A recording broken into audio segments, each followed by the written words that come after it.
All right. So last week we started our session, and I hope that you guys were enjoying it. So we went over a couple of things. So I'm just going to highlight the things that we went through. We went through about that us as Seventh-day Adventists, we tend to look for signs, and there's a danger in looking for signs all the time, right? Because when we get hooked on a sign, and it doesn't happen, then people say, well, you guys don't know what you're talking about. So we kind of went over that as well too. But there are signs that we should be looking for, right? We don't make up the signs, and the signs are very clear. And then we started to go into the lesser light and the greater light. So we talked a little bit about Ellen White's writings that we're going to refer to a lot. That's why I wanted to talk a little bit about her writings, that her writings, she herself said she is the lesser light. The greater light that we should be going to first before the lesser light is the Bible, is the Word of God. So we always go to the Bible first, and then we go see what she has to say as a commentary, as inspired, right? And then what she has to say. So we talked about that. We then started, the biggest theme of what we wanted to go through was the deadly wound. So we started reading right here in Revelation 13. It said in verse 13:3, it said one of his heads, it was mortally wounded. And we talked about being wounded. If you are wounded, you can't, if you're in a basketball game and you're a player and you got wounded, you can't play, right? But you're still alive, but you're sitting on the sidelines. You're sitting on the sidelines, but not with the amount of power that you had when you're fully healed, right? So, and one of the, so we talk about the deadly wound, and it said, I saw one of the heads that had been mortally wounded, and his deadly wound was healed. So in Revelation, we talked a little bit about history, and then about the, what's it called? The prophecies. We talked about the dates and the prophecies and the persecution time of the 1260 years. Remember that? The 1260 during the persecution years. And then at the 1220, after the 2300 years, 1260 years of persecution, then there was a deadly wound. So there was a French Revolution, and then we identified that the Roman Church, had the deadly wound where all the power was taken away. That was defined as the deadly wound. Now we're looking at that it was healed. And then we talked mostly about what happened after. Then all the world marveled. So we were talking about that. And then we talked about, so this is a refresher. Then we talked about, okay, well, what's happening today?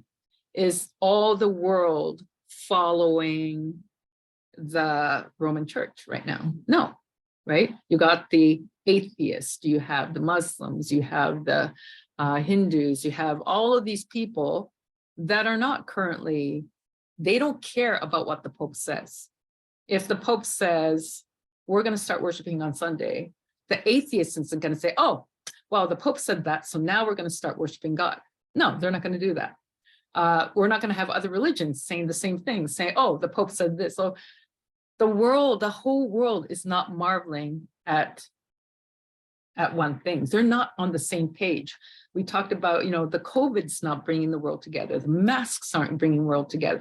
Actually, everybody's being separated.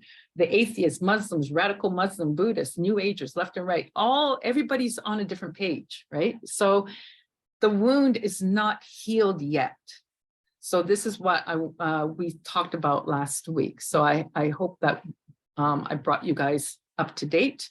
We also talked about that we don't allow, we're so used to looking at the news, and we try to fit the news into prophecy when we shouldn't be doing that. We should let the prophecy dictate the news, right? So it's the opposite right now. Everybody's looking at the news and saying, oh, look what's happening. Look what's happening to the Pope. So the Sunday law is going to happen, and it's never happened. So we look like we have no idea what we're talking about, right? Some of the signs that we know, that he performs great signs, and that he's going to make fire. We're talking about Satan makes great fire come down from heaven to the earth. So he's going to do miracles as well too. So we also know that that Jesus in Second Thessalonians, right? Or First Thessalonians last week, when Jesus comes, he's going to be coming according to this text, right? With flaming fire, right? So when it described in the other verse that Satan as well going to make fire come down from heaven in all the sight of men, right?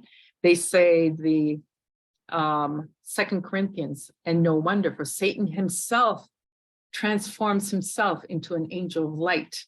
And light in Greek equals phehos, meaning fire. So Satan's going to imitate Christ coming down from heaven. And that is the big miracle, that all of the religions and everything is going to see him come down thinking that it's Christ. All the other evangelicals and everybody's going to say, see, this is Christ. All the world is going to say, oh, those Christians were right. There is the Christ coming down. So that is the main miracle that brings the whole world together. Okay, so just keep that train of thought, keep that train. And this is where we ended up, right? So this is where we last left off. We also said when we were closing that Seventh-day Adventists, right? We connect fire coming from the skies, coming of Jesus, right? In the days of Noah, water, the second coming is fire. The miracle is what convinces the whole world that fire is coming down from the sky, right? And then when he comes again, what does the Lord look like? We saw a few verses that the Lord looks like in Exodus. The glory of the Lord was like a consuming fire. So there's a lot of Bible verses that that describe God as fire, right? And then so what Satan's going to do, he's going to make himself appear like that as well too. So now you could start seeing a little bit of the plan of what Satan's trying to do at the end times. At the end times, like I said, there's not going to be different religions because everyone is going to be converted under the counterfeit appearing of Jesus Christ. And when the counterfeit happens, everyone's going to know that they're not in the right religion. They're going to say Christians had it right. How could they? Because seeing is believing, right? Even for atheists, seeing is believing. So let's step back a little bit. We haven't even touched Daniel 11 yet. And this is where I wanted to go to, right? God will always clearly describe what's going to happen. And he clearly does that in the Bible. He is always telling us what's going to happen ahead of time, right? So I'm going to quote a lot from The Great Controversy. And this is really interesting. So we're going to go to Great Controversy, and it says the following, actually. Chuck, do you want to read that for us? Can you read it? Can you hear me? Yep. I gotta move. Okay, there we go. The Protestants of the United States will be foremost, leading in stretching their hands across the gulf to grasp the hand of spiritualism. And they will reach over the abyss to clasp hands with the Roman power. And under the influence of this third-fold union, this country will follow in the steps of Rome in trampling on the rights of conscience. Okay. So the Protestants of the, oh, did I skip one? Hang on. 1 second. I think I missed one. Okay, no, that's okay. We'll do this one. Oh, there was one more. Sorry, I missed one. I didn't put it in here. Let me read one before this. In the Great Controversy, page 498, it says, there are two great errors, right? Two great errors. The immortality of the soul, meaning you can't die, and Sunday sacredness. This is from the Great Controversy. Two great errors, immortality of the soul and Sunday sacredness. Satan will bring the people under his deception using these two things. While the former, immortality of the soul, means you can't die, lays a foundation of spiritualism. The latter, which is Sunday sacredness, creates a bond of sympathy with Rome, meaning you'll get attached to Rome. So Satan's going to use those two things for a deception. Then this comes in. Then the Protestants of the United States, not the Catholics, the Protestants, they're going to lead in grasping hold the hands of spiritualism, meaning you're not going to die. You'll go straight to heaven when you die, or you'll go straight to hell. That lie's been there since Eve, right? So if you eat the apple, you'll never die. So that lie's been there from the very beginning, right? The Protestants is going to reach over and grab the hands with the Roman power and become a threefold union. So you got threefold union. Who are the three? We got the Protestants, we got the Catholics, and we actually have Satan himself, the threefold union, right? This country will follow in the steps of Rome in trampling on the rights of conscience, meaning you don't have any rights, right? Rights of conscience, right? So it's only after, are you guys following so far? So this is a Bible study. So I want to make sure if you guys have any questions or you guys aren't following, please stop me, because I want to go as slow as possible to ensure that you guys understand what's happening so far. Are you guys good? I'll keep asking. You guys are understanding so far? Yeah, that's good, Lily, as far as I'm concerned. Okay, Senan? Yes, very clear. You're good? Okay, good. Okay. So, okay, let's keep going. It's only after this union, right? The nation starts to trample over rights of conscience, right? So, and we'll get to that. It's happened before, but it's not in connection of forcing worship like Rome used to do in the Dark Ages, right? It's just saying that this is showing what's going to happen at the end of time. So we're going to be looking for a coming together of Protestantism, Catholicism, and spiritualism.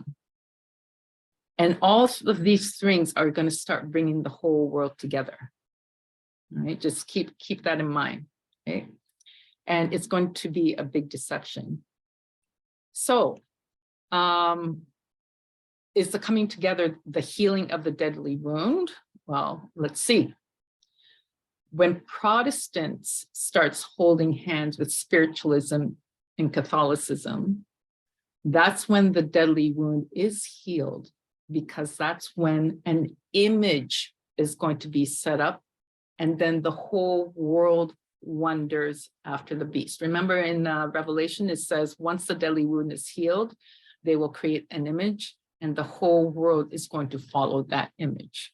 So what it's saying here is when Protestantism, spiritualism, Catholicism, when the deadly wound is healed, that means that, remember the example about being in the basketball player, he is now fully healed and he's going back onto the court. He's ready. That means he has all his power back, right? And that's when the deadly wound is healed, when all the power comes back. The same power of persecution, same power of changing the laws, everything's going to be coming back. It's not now, it's not yet. Not everyone's following after the beast. But when it's healed and the whole world is following, that's when things will happen. And it'll make sense once we continue going, right? Again, this is future. It's not happening now yet, because again, no one's on the same page. Everyone is divided right now. Everyone's divided about the corona. Everyone's divided about the weather and everything else. No one seems to be on the same page, right? Now, spiritualism has always been around, like speaking to the dead, right? Or something, right? But when it says your conscience, right? Trample on your conscience, that will mean that our constitution or our freedoms will be taken away. So spiritualism isn't just about speaking to the dead, but our freedoms are going to be also taken away. Every principle of the Constitution currently, today, there will be none anymore. It's all going to go away. When the people hear spiritualism, right, they only think about maybe New Agers or people who's against Christianity. Well, Ellen White said something different. She says, great controversy here. Sister Senan, do you think you could read that for me?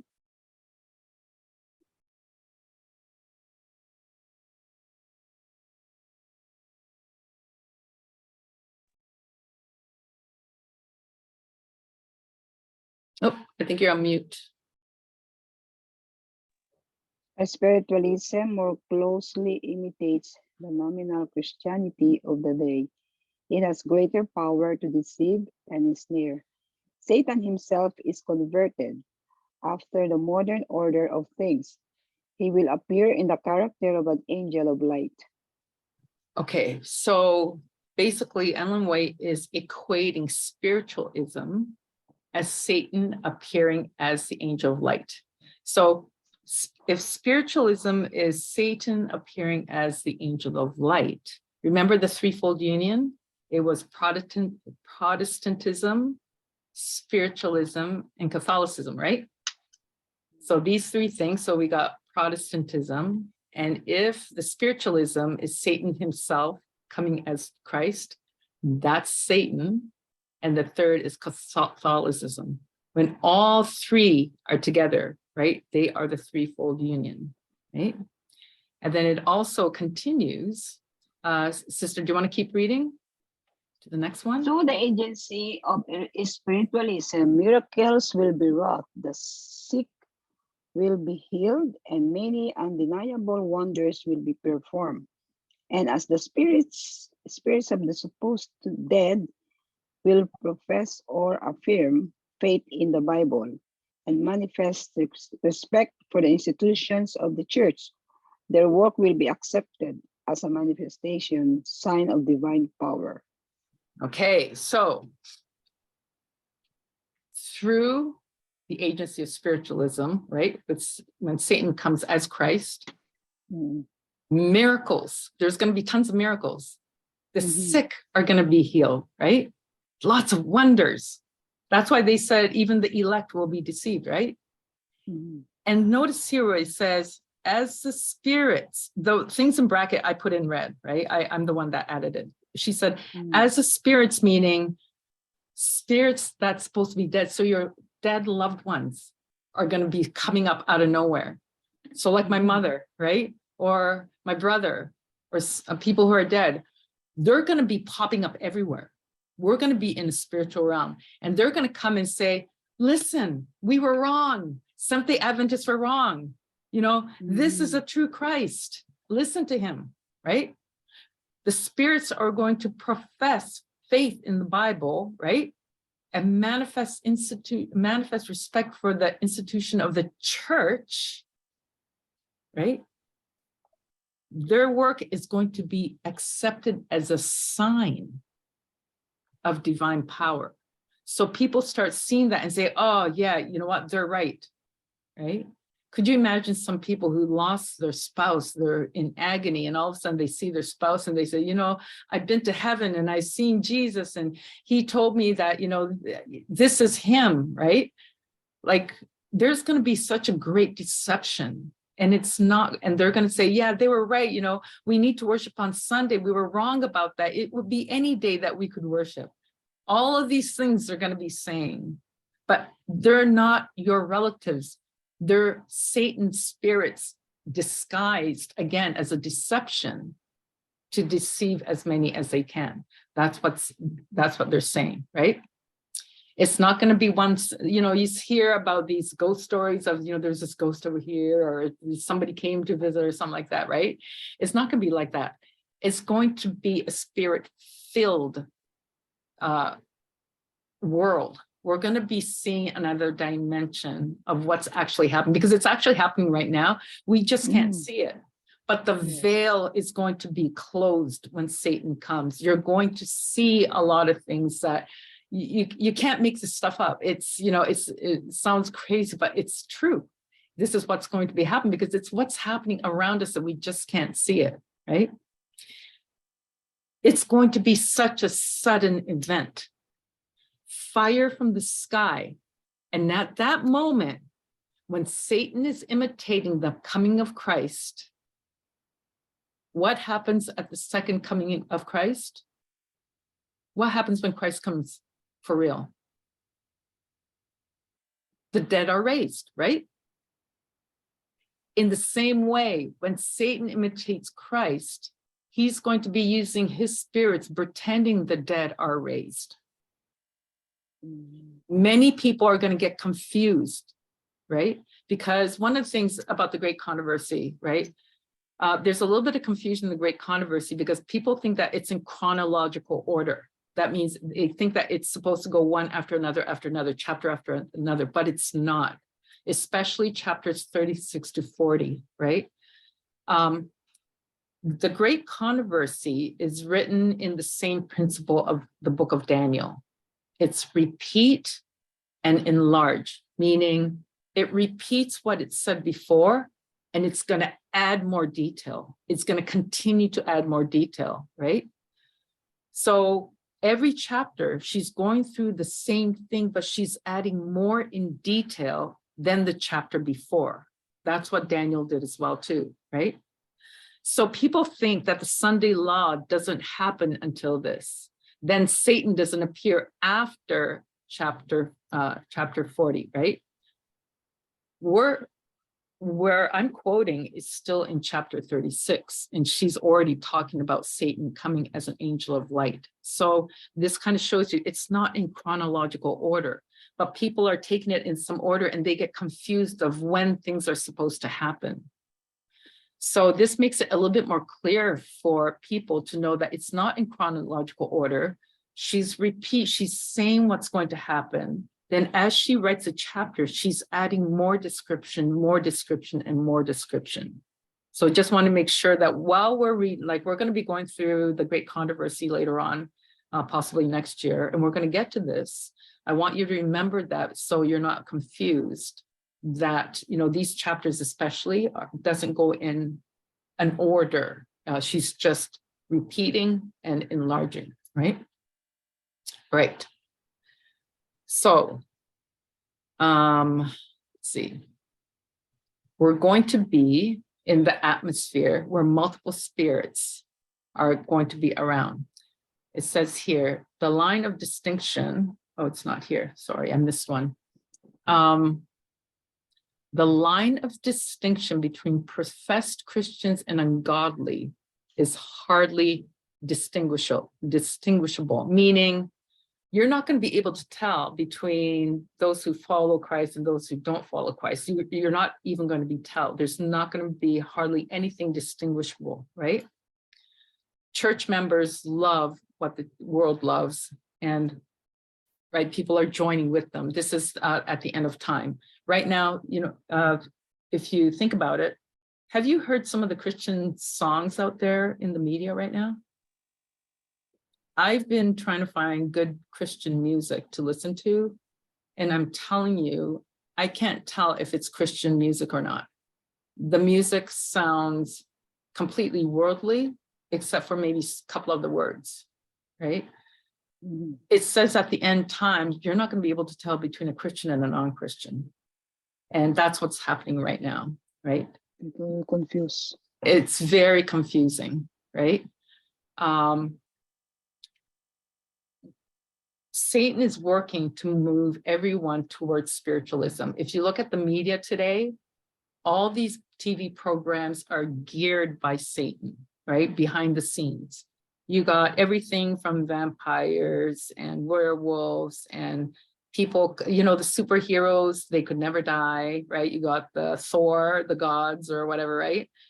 You have Superman that can't die. You got people coming back to life, you know, you got the zombies. And so all of these are geared for spiritualism, that you could never die. Like, you could imagine young kids watching this, right? They want to be superheroes. They want to be one of them. They want to be living forever, right? All of these things are geared to just shape your mind and get your mind ready to believe in spiritualism, right? These are all counterfeit spirits. Spiritualism isn't real people, and they're not raised from the dead. These are spirits impersonating the dead, right? And it's going to be on a massive scale in connection with Satan. And this is all going to appear pretending, this is important, pretending that the millennium has actually begun.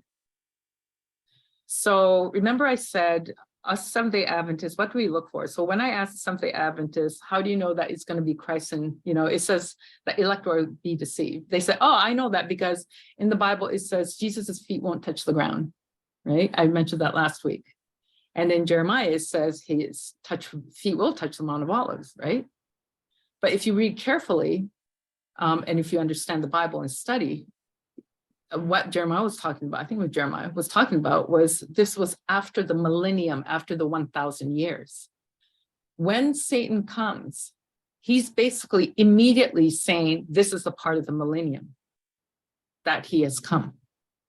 When all the, right?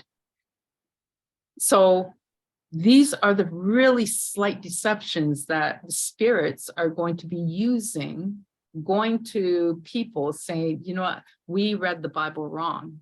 This is what it's supposed to be. This is why the elect will be deceived unless you study the Bible. Like I said, the bankers, when they want to know what is a counterfeit, they study the true bill. They studied from edge to edge the true bill. So when the false thing comes, they could identify it immediately, right? So this is where, you know, we have to be very careful and we have to study the Bible. So what happens is Jesus is here and look, you atheists, right? Jesus comes and then the dead will be raised. Look, this has to be Jesus because the dead are raised, right? The evangelical version, since they believe people go to heaven when they die, they think Jesus comes with the saints of heaven. So it's going to be nothing for them to say, look, Paul and the apostles, they're all coming back from heaven and they're telling us that this is a new order of things. So you get all the religions that believe in spiritualism, looking up and believing that that is actually Christ coming down. Spiritualism has been building up for a major, huge event. So when Jesus is ruling on earth, guess what? Atheists, Muslims, Buddhists, you were wrong. And that wasn't the true religion. New Agers, you were wrong. What choice would people have? Because seeing is believing, right?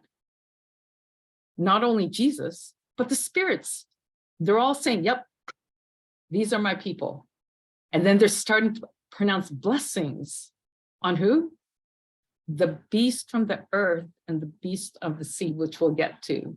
They're going to start pronouncing blessing on, I'm not sure if you guys are familiar with the term apostate Protestantism. Do you know what that is? Who could tell me what apostate Protestantism is? Chuck. Or Jonathan. Apostate Protestantism. It's the church that doesn't follow the full biblical truth of God. They claim to be part of God's family, but they don't follow, for instance, the Sabbath. They don't follow the teaching of the dead, of what we've just been talking about. A lot of the other Bible truths, they don't fully follow. They're following Satan's pattern, or the Catholic Church's pattern, which they kind of laid a lot of this down in the beginning, right? So Exactly. they're the ones who follow the Catholic Church, actually, and their Exactly. teaching. The mother church. The as it's mother known. church, exactly. And that's in Revelation, right? So as I said, the spirits and all of them, they're going to start pronouncing a blessing on apostate Protestantism, right? And on the papacy saying, these are my servants. These are my remnant, right? So bow down before their feet, and they're going to let the world know who my true disciples are. Isn't that crazy? Here comes Satan, and then he's going to say, these apostate Protestant, remember it said, when Protestantism reaches out and grasps hold of spiritualism and Catholicism, that becomes a threefold union. They're blessing each other. It's the triune. It's the, we have God the Father, right? God the Father, the Holy Spirit, and Jesus, the triune. There is a counterfeit triune. This is the counterfeit triune. And they are saying that now that they have all the power back, right? The beast has, the deadly wound is healed. All the power of changing the laws, persecution is now coming back. And now they bless the apostate Protestants as his servants to go ahead. Are you guys following what's happening so far? So far, so good? Yes. Okay, just let me know if it's getting a little bit, I know it's a little bit deep, but just keep following. Today and events today, people say this is preparing people to be deceived. It's not climate control or the Pope. They don't have power to convert masses, right? So climate change isn't going to convert the whole world. They're not going to convert atheists. They're not going to convert other people, right? The Pope, if he says one thing, atheists aren't going to follow. Muslims aren't going to follow. They don't have, that power to bring people together, right? And to worship the same God. But when Satan appears, there's no question what's going to happen. That's going to happen, right? When he comes and rules on earth, there's going to be a new form of government. There's no more need for any constitution. Now you have this, what we call a theocracy God, one God himself, that's he's saying, is ruling among us, right? And that's why every principle of the Constitution goes out the window, of freedom of religion, of anything else. All of that is all gone because we have a new government, right? So the miracle of everyone coming together. Do you guys understand that there's only one thing that could bring the world together? Because if you could think of anything else that would bring a world together, let me know, because even within your own families, we can't agree on something, right? The only time the whole world is going to be agreeing on one thing is for a miracle to happen. And that miracle is the appearing of Satan as Jesus Christ. Then everyone comes together except the remnant, the one who keeps the commandments, right? And has a testimony of Jesus Christ.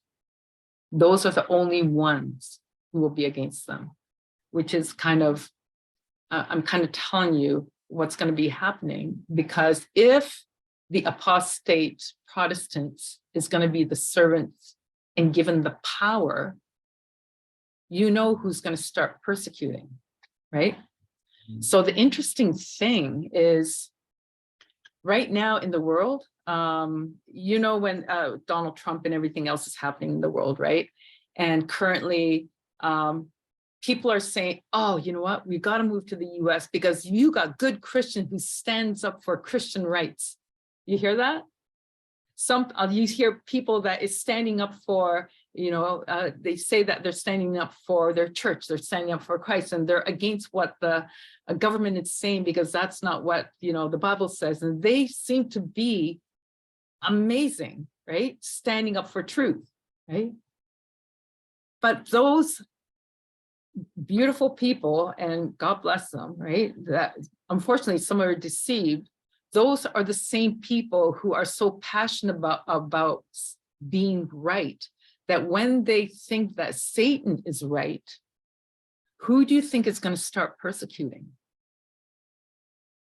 It's the actual Protestants who's going to be shaking hands in the threefold union. They're going to start being given power. Remember Paul? Paul was persecuting Christians, thinking what he was doing was right. And who was it that was just saying history repeats themselves this afternoon in our Bible study? History, I think that was Daniel. History repeats itself. Those who claim to be following Christ the most may be the ones that's going to be doing the persecuting because they're following the wrong Christ. So as much as, you know, and it's just, you know, anyways, let me keep going. Let's see, what else?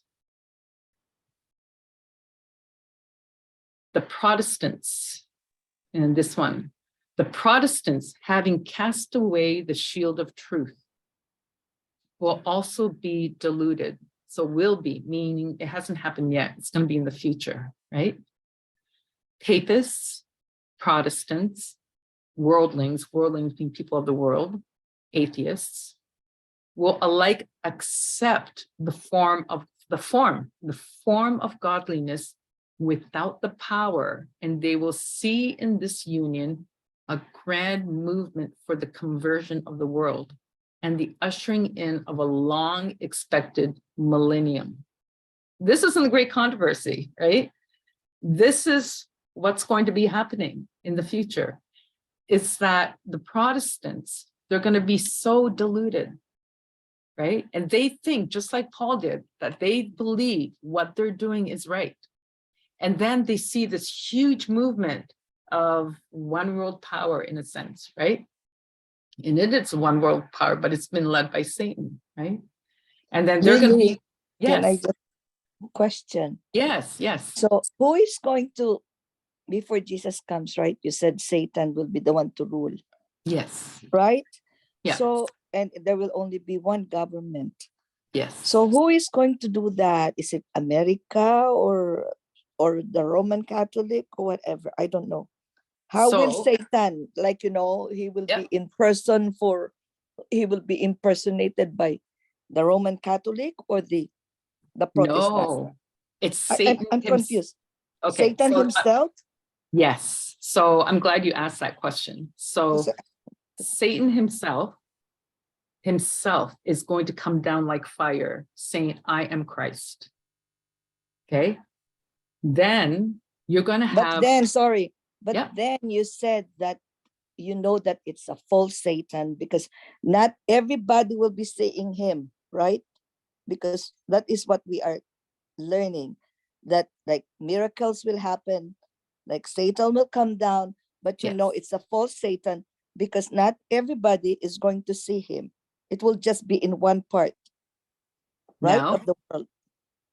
well, we don't know how, but it's Yeah. going to be all over the news. It's going to be everywhere, right? And he has now all the evangelicals in all the world that's going to say that is him. The apostate Protestants, they're going to work very closely with the Catholic Church. They're going to hold hands with Satan, and they are going to be Satan's servants. They are going to be given the power. And we'll get to that in Revelation, where, you know, the beast was given the power, right? Or given the power to do miracles. And so you're going to see a lot of these churches going out, and they're going to be healing the sick. They're going to be doing all these things. They're being given all of these powers to do these things, and the whole world starts following them. So it's Satan himself that comes, that brings attention to globally, to all the religions of the world. They will see it, whether, I don't know how, by news, by whatever it is. They're going to see this great big thing, fire, smoke comes down, and you're going to see him descend with lots of his angels. And we're going to talk about that. We have the Army, Air Force, and Navy that Satan has. The Air Force is his thousands of angels, because he's mimicking Christ's coming. We read in right in the Bible that Jesus is coming with his thousands and thousands and 10,000s of angels. Satan is coming down with his angels, right? He's going to come down and say, this is the millennium. He's going to be on earth. You're going to get all of the Christians that follow on Sunday, right? That follow him, and Catholic Church to bond together and work together and follow him. And later on, Yep. So for us knowing what's going to happen, so we will know that that is not Christ coming, but it's a Yes. false Christ. And that's the Yes. reason why it's important for us to know these things. correct. Right? But you know what? Yeah, that's true too. But Satan also knows the Bible, and he knows these Yes. things. And I'm sure he's going to do his best to try and make it look like what the Bible says. Yes. Whatever that. And again, I don't really understand what that means. But you can't put it beyond Satan that he's ignorant of this stuff. And that he's not Exactly. going to try and do something to truly mimic it, to make us, even the people who supposedly know this stuff to believe it. Exactly. And it's not just him going to be speaking. Don't forget, he's going to come with the dead coming alive, apparently, right? So he's going to be coming with your dead relatives, right? They're going to be raised, apparently. They're going to be coming into your home saying, so imagine this, you see on the news, all of a sudden, Satan, you see this bright light coming down. Here's Jesus Christ. Here's his angels. And all of a sudden in front of you, here's your mother. Here's your grandmother. Say, he's come. He's come. Please follow him. We were wrong, right? Do you know how many people are going to be deceived? How many people are going to say, yes, this is what the Bible says. When Jesus comes, the dead will be raised. And Right? that's one reason why we're not supposed to pay any attention to that. If we hear it's coming on the news, then don't dare look. Exactly. Exactly. Right? Another thing that can help us understand how it would happen is the delusion, and the delusion will happen because Satan himself will speak like Christ. Like, can you just Yes. imagine how Christ spoke, and he would bring miracles as well? So it's not just his angels or the dead relatives, but Satan himself will mimic, like Yes. what was said earlier, mimic Christ himself, the way he speaks, the way he moves, the way he cares for the people, the miracles that we read from the Bible. And then people would be like, wow, they would be deluded that is actually Christ. Exactly, exactly. And most importantly, this next point as well too, right? It says, through spiritualism, Satan appears as a benefactor or like a defender of the race, healing the diseases of the people, professing to present a new and more exalted system of religious faith. But at the same time, he works as a destroyer. All right. It's when Satan appears as Jesus, it's going to be healing, but at the same time, he's causing destruction in the land, sea, and air, and saying, those who refuse to keep my commandments are messing up this millennium. right? Now you see where this is going. You see his plan clearly, right?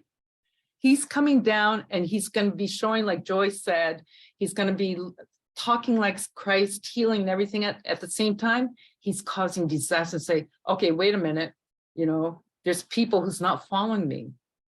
And who do you think he's going to send out the persecution for? Right?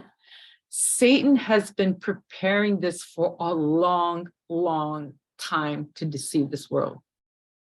The foundation of this plan was laid up at the very beginning in Eve, right? In Eden, saying, you shall not surely die. He started this plan from way back when. Genesis 3, in the day that ye eat thereof, when your eyes shall be open and you shall be as gods, knowing good and evil. From then, little by little, he's been preparing the way for this masterpiece of deception in the development of spiritualism, right? So, sorry, that was here. He hasn't reached it yet. It says he has not yet reached the full accomplishment of his design, but it's going to be reached at the last remnant of time. So right now, no one's following after, the whole world isn't following after the beast. We already made that clear, right? The wound is not healed yet. I know there are things happening around the world, and you know, these are little steps moving towards that point, but it's not there yet, right? In Great Controversy, it also says, I saw 3 unclean spirits like frogs. They're spirits of devils, working miracles, which go forth unto the kings of the world and to the whole world to gather them to battle on the great day of God Almighty, except those who are kept by the power of God through faith in his word, meaning the whole world is going to be swept away with this delusion. They're all going to be a part of this fake delusion, right? People are right now falling asleep, right? And they have this false security, and then they're going to be, you know, awakened by the wrath of God. It's very specific, right?